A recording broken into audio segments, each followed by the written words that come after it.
love music.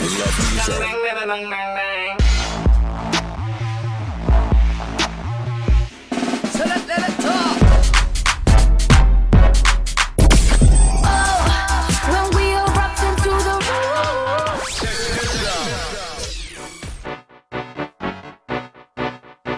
Down low, make up for the time you wait. What's going on, people? You're locked into Big Tonne Presents. Today I'm joined by Daley. Pleasure to meet you, sir. Be good. Close the white book, unplug the brain from the game. David Banner's come out and said you're the soul of UK. You must have some Mississippi in you, but you've got some Mancunian blood. I'm honoured to be joined by you today, obviously. And jumping back 2 years to when you first sort of jumped onto the scene, you submitted your Rainy Days track to BBC Introducing. What was life like for you yourself doing music back then before you submitted that track? How was the hustle and bustle of trying to get yourself out there? Well, it started when I was in Manchester, and I was kind of like, I just used to do everything in my bedroom. Like, you know, for such a long time, I didn't really play my music or show my music to anyone. So I used to get my family kind of like going on at me about, you know, no one's ever going to hear it if you don't play it, if you don't go and do it somewhere. But it was just a little bit hard when I started out in Manchester to get a platform or somewhere that I could regularly go to do my music, to perform or whatever. Because there is a music scene in Manchester. It's not very varied, so I kind of found that a bit hard. So then I had to kind of try and find places. When I went to uni, I started doing shows at uni for the ACS and for like other uni showcasing and stuff, which is where I first met some of my London friends. So how long was you sort of working towards that? Because obviously you was making music in your home studio. How long have you actually been doing your craft for? Well, I started writing songs when I've sang for all the time. I've always sang when I was a kid and whatever. But I only started really writing songs when I was about mid-teens, mid to late teens, 15, 16. So I was doing it like by myself for about 4 years. But even when I was doing that, I still really never had it in my mind that I might actually do it as a career. It was just kind of because the opportunity was never there. And then I moved to London about 2 years ago, and that's when I really started the hustle started. I was doing all the open mic nights, doing all the showcases, a lot of the sort of underground open mic nights sold. So just basically just went from there trying to get my name.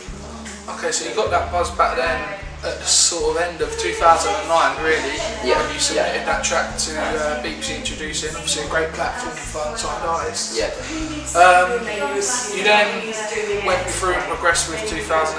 You covered Maxwell's Pretty Wings in the October of 2010,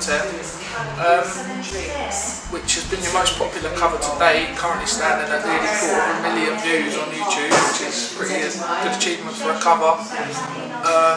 What was it like getting support that you received then for a cover of a song that I think the Maxwell tune had come out the year before? So what was it like bringing the buzz back off your own back for that track?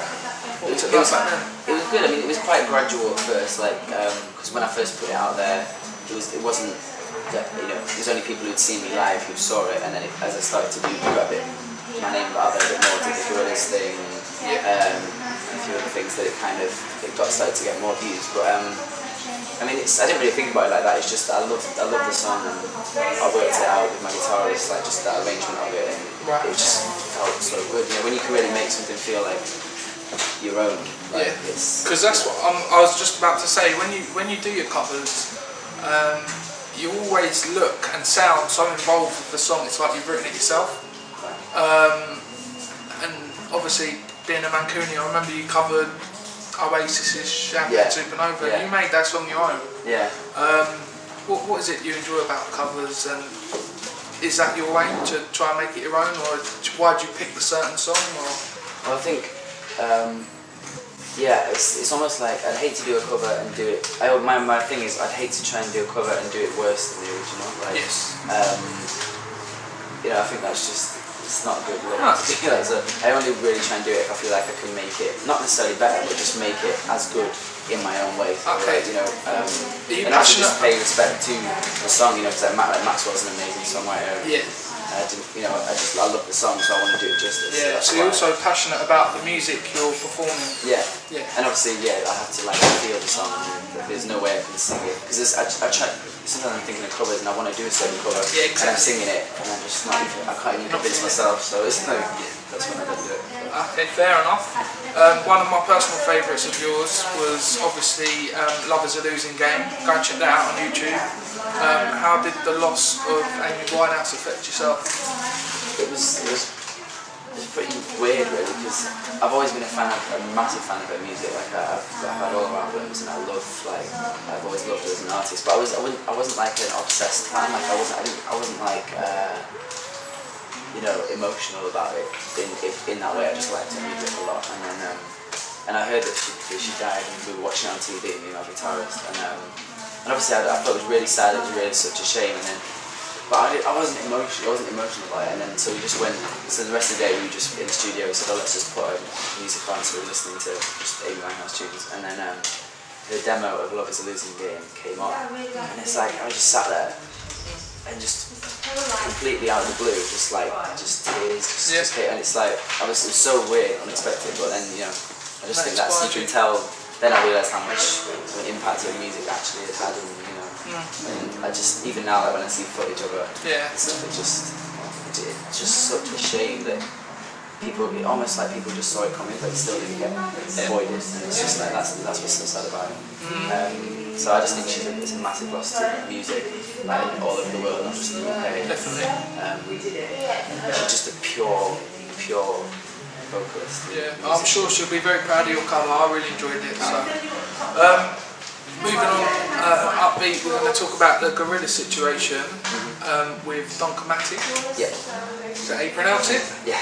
I haven't got a clue what it means or what the word's about. Yeah. What is it about? What does it mean? Well, Tonne is